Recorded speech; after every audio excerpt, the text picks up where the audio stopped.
All right, what's going on, everyone? It's Nothing But Cardboard, and today we're crowning the victor for the $1,500 PSA challenge. Stay tuned. Let's see what we got.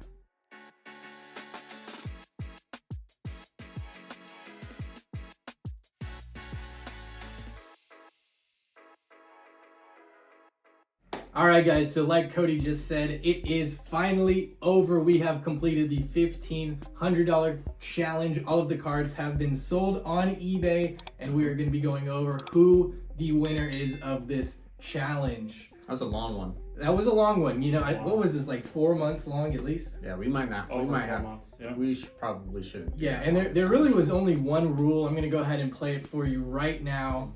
All right, the rules are you have $1,500 to spend. That's $500 each. I'm adding a rule: you cannot lose money. You must make money. That's another rule that I added. What happens if you... Why were you looking right at me? As that rule just explained, you cannot lose money in this challenge. That is the only rule in this challenge. Did anyone break the rules?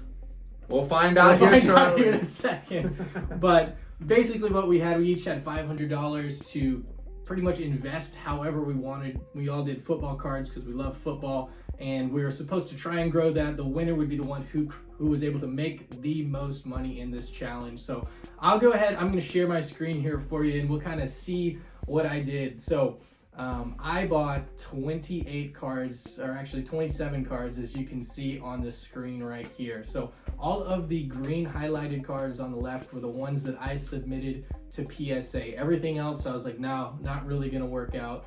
Probably not going to grade well. So I got it all the way down to 8 cards. And if you watched our review, I got absolutely slaughtered. Smoked. So you can actually see my grade here in column I.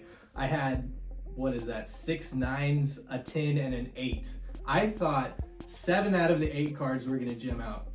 And I had 1 gem out. And the one that gemmed was my least valuable card, of course. So let's kind of go down the line here. So I started with that PSA 8, 2 Tagovailoa, Prism Black Silver. Lost $16 on that bad boy. All right. I did get a Jalen Hurts Red Prism Concourse die cut PSA 9. Just about broke even on that one, actually. And as you can see, I do have some profit. That's just from flipping cards raw. I was actually able to make a little bit of money back doing that. This was probably the best card I had. I got a Mac Jones tie-dye patch at a 25. I got it super cheap. I got it for 64 bucks. Got it graded. It came back a 9. I sold it for about 135, I think. Or no, it was 150. And I made $57 off of that one. So that was probably the best card. But then right after that, I decided to buy a Wander Franco card because it seemed like a good idea at the time. And obviously now, potential pedophile, his cards, Allegedly. potential, but Innocent until proven guilty. his cards just absolutely plummeted. I had to just auction it off the week of all that chaos, and I ended up losing $43 on that card just because of off the field issues. So that one sucked pretty hard. And so then we keep going. We have a Mac Jones. I had a pink prism. I thought it was going to gem out. Did not gem. Lost $12 on that one. So that's kind of the trend you're going to see continue here. Had a 2 Tagovailoa. Red, white, and blue prism. I kind of wish, now he's super hyped up. I wish I would have had that now, but I think I ended up taking a $6 loss on that one. We'll keep going. I did sell a couple of these raws, had some pretty nice losses. Here's a Mac Jones PSA 10, the only PSA 10 I got, and I did make $22 off of it, which does not nearly make up for everything else. So then I was like, man, I know I'm gonna lose this challenge. I took a home run swing and I bought a graded, very last card on this list, Joe Burrow Red Ice Prism BGS 9.5. I bought it for $294 shipped, which is crazy cheap because all of the comps PSA 10s were going for $700. Even BGS 9.5s were going for $450. And then Burrow had 2 horrendous games in a row, and when we auctioned it off, it sold for $305, and I lost $35 on that card. But I took a home run swing, and I broke the golden rule of this challenge, and I lost money. So I ended up losing $61.49. And I know everybody at home's like, how do you even lose money grading with PSA? Well, this is exactly how you do it right now. So You're welcome. I don't think I'm going to win this challenge with a negative score, but that is what happened to me. Cody, do you think you can beat it? Yes. We had completely different strategies. So I had a lot of cards. I thought they were great. Not so great. Cody, let's see what you got. So I will just say, when you purchased that Red Ice Joe Burrow, I was like, man, this could be the competition right there, because we were all neck and neck. None of our buy now cards for this competition sold, so we were all going to auction on the last week, which was the second week of the regular season of football, and it was just, I was biting my nails because that one card, like you said, I sniped it. It was, $4.50. someone had listed it as a buy it now. I think I saw it within 5 minutes of them posting it, and I bought it right then and there. Yeah. Well, I was worried about it, but apparently I didn't have to because, Because Burrow got injured. That kind of screwed me over right there. So let's go to mine. I have a similar spreadsheet here as John. There's a lot of green on that sheet. So green just represents what I sold as opposed to John. The one white row there for Justin Herbert, row 22, should also be green, but I failed to complete that. But nevertheless, all of the cards that I sold raw are going to be at the top. So I had a total of 25 cards in total, and I think I sent off to grade 8, 2, 4, 6, 7 cards. So when it came to raw cards, I did not do well. As you can see, the only place where I actually made some money was a Trey Lance lot of 12 cards. I actually made $14, but I took a bath on everything else that I didn't send off to get graded.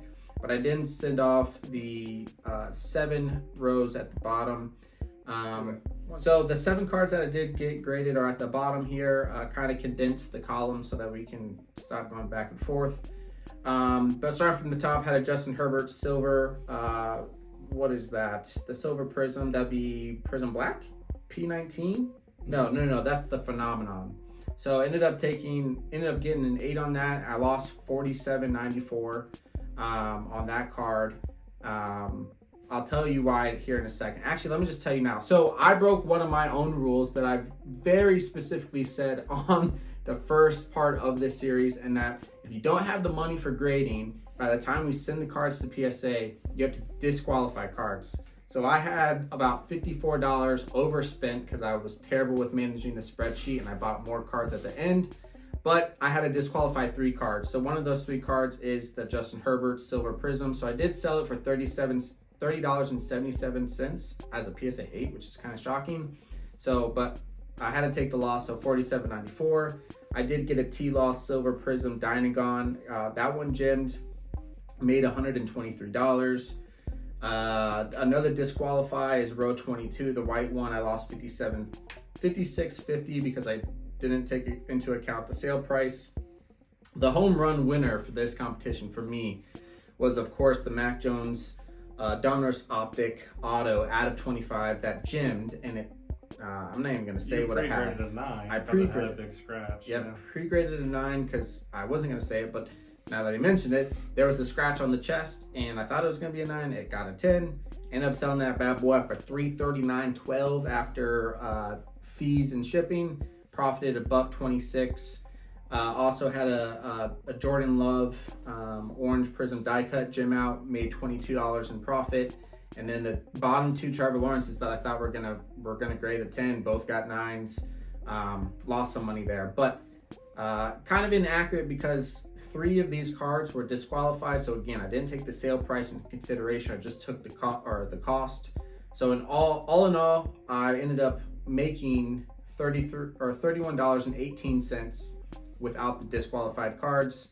So not as well as I thought I was gonna do, but seeing how I disqualified 3 cards and made over $90 profit, yeah, I know that's not part of the challenge. I feel good about myself from the last You challenge. made up for the last challenge, but for NBC's purposes, you made NBC $173, which is very good considering I lost $61. Well, I broke the rules. You didn't break the rules. I broke the rules. I invested more than I needed to. So, nevertheless, for this challenge specifically, I only made $31.18. So we all got bashed on that PSA return. So I think all of us are going to blame that. And I'll let John take over from here now that we know that I only profited Your $31. spreadsheet is easy to read, John. So all I gotta beat is $31 profit. $31 profit. Yeah, that's- Are we really gonna let this guy run away with it, Cody?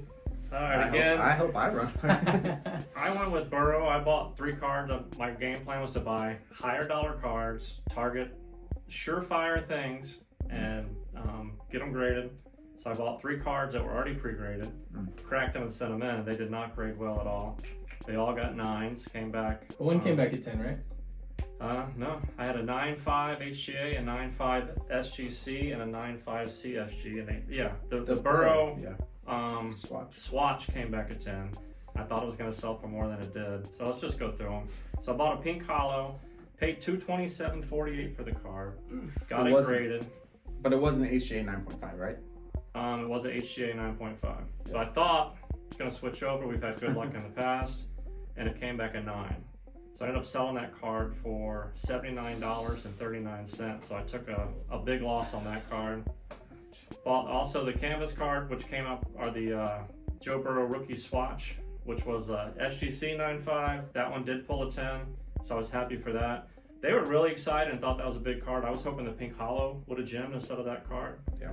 So I had 158.63 into that card and ended up selling for 186.10. So I made about $30 on that one. Big deal. And then I bought a Josh Allen canvas. That was a CSG, the green label 9.5. So it was really a gem mint. And I've had good luck with those, switching over to a 10. And Josh Allen usually sells well. Well, that graded a 9. It had a dinged up corner that was white that PSA hit harder than CSG did. And ended up selling that card and ended up being a wash between what I paid and the grading fees. So in total, I lost $177.62 in this challenge. So I apologize to you guys. I'm not going to blame. I mean, it's PSA's fault they didn't grade them well, but I should have picked more cards. And Burrow wasn't playing well, so his cards are down in price. If he was balling out, then they may have been a little hotter and gone off. But I think we both would have made more money if Burrow was balling out. But I mean, you can say that anytime about any player who had the card that off-field issues with Wander. You get injuries, stuff happens. So there's no surefire thing like John said. We say you can't lose money grading with PSA. Well, sure as that can. And sure it as does happen. Can. Yeah. So the final totals? Yeah, so, well, I can do some quick math here for you. So John lost 177, and Cody, we'll just do the full total. Cody made 173, so that means we're down $4, and I lost 61, so we lost $65 in this competition. Grading Not with even PSA positive. and our best sport that we know the most about. Yeah. But who won the challenge?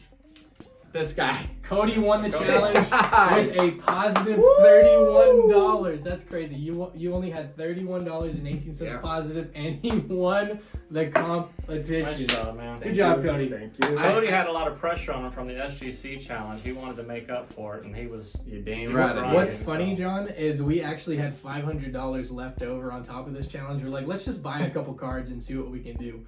We sent 3 cards off to PSA, and we made like $300 off of that. So we made more off of the $500 we didn't put into this challenge. We need to do more of that. We're doing the challenges for competition and also for content. We probably just need to stick to buying grades, buying cards, and getting them graded. So, well, with this competition ending, what are each of our thoughts on what we could have done differently?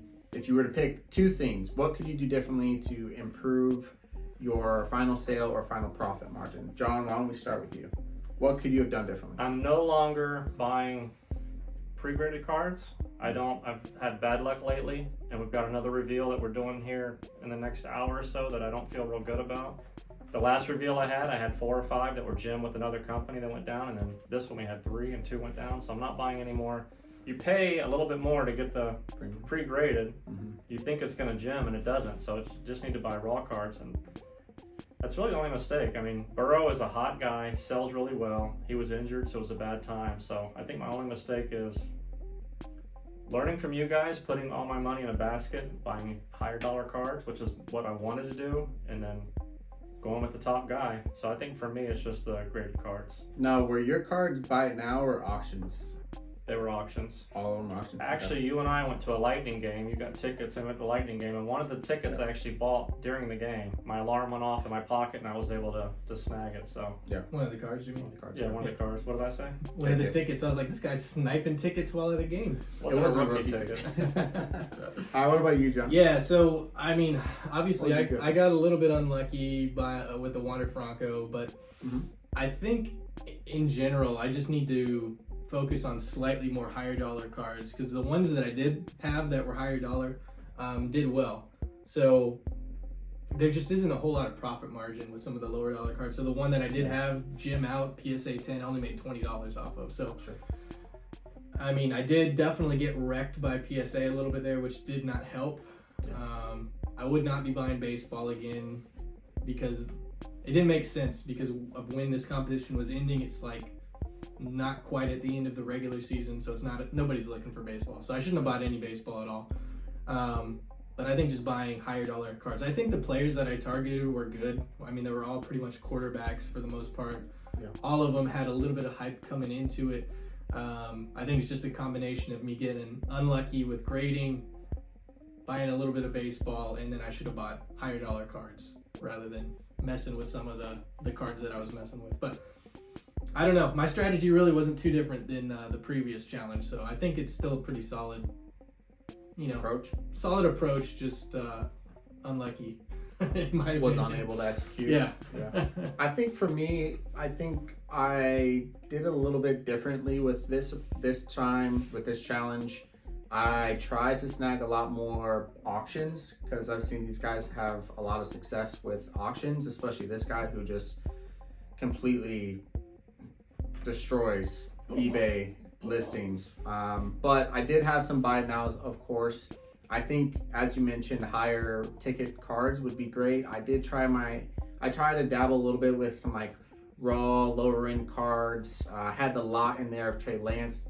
Some of them worked out, most of them didn't, as you can tell from all the red on this spreadsheet. But I think all in all, when I look at all of my PSA submissions, skill players suck. There's so much risk with skill players, so I think I'm gonna get away from that. Stop taking risky investments with quarterbacks and just focus on the bigger ticket guys. Now, I think that's what killed me with T-Law because I personally think there's population control. I think both of those rookies and stars should have jammed, but it is what it is. Subjective grading. I mean, you really can't control it. I will add one more thing though to Yeah. what I should have done differently. I should have Sure. bought more liquid cards, so cards that are easy to move. Since we did end up selling like 80% of these cards in auction at the very end. Mhm. If you buy like a Prism, for example, or an Optic, the base is just much higher. Since there is a higher population, people are like, okay, well, I know what this should go for, and you'll end up getting that value more times than not in auction, rather than if you have a Phoenix card or whatever. Sure. People are like, I don't know what that is, I don't really want it, and it might end up selling for next to nothing, even if it's a short print. So Yeah, I think you really need to focus on those higher end sets, especially if you're trying to move cards quick. I mean, some of these you can tell just from my example that they're from decent sets and they actually sold pretty well. Like the Orange Prism die cut of Jordan Love, they actually sold pretty well. I like a mixture of mid to higher tier cards, and when I say higher tier cards, maybe like $250 max. But I don't know. Anyways, that's just my final. So that's notes, it. We have final the thoughts. winner right here.